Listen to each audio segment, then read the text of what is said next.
की प्रत्येकाच्या मागे सर त्यांची गृहिणी आणि त्यांचे कुटुंबीय हे म्हणजे त्यांचा देखील खूप मोठा त्याग असतो.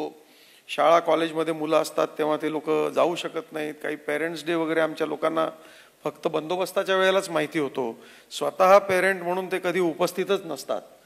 छोट्या छोट्या गोष्टी आहेत पण तो फार मोठ्या त्यागाच्या गोष्टी आहेत आणि कुटुंबियांनी देखील हा त्याग केलेला असतो. सणासुदीला आम्ही घरी नसतो आणि तुम्हाला आमच्या अनुपस्थितीत सण साजरे करावे लागतात. यापुढे मी तुम्हाला गॅरंटी देतो की ही वेळ तुमच्यावर येणार नाही.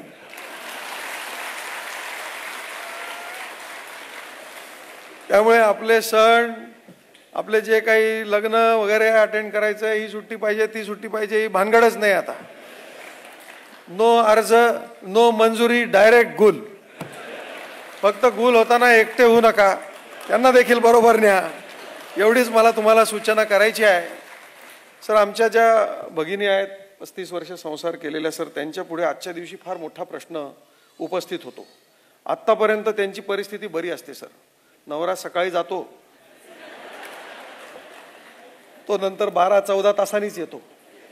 त्यामुळे त्यांना मोकळा श्वास घ्यायची भरपूर संधी असते. आता हा माणूस त्यांच्या डोक्यावर बसणार सर. तर आपल्या समक्ष मी त्यांना सूचना देतोय की कृपा करून त्यांच्या डोक्यावर बसू नका. आजपर्यंत 30-35 वर्ष त्यांनी जसं निभावलं आहे तसं त्या पुढे देखील निभावतील, ही त्यांच्या वतीनं मी तुम्हाला शाश्वती देतो.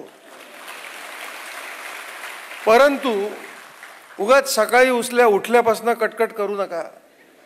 आपण आत्तापर्यंत काही करत नव्हतो घरात, तेच चालू ठेवा. त्यांनी जेवढं सांगितलंय तेवढं ऐका. त्या पण खुश, तुम्ही पण खुश, आम्ही पण खुश.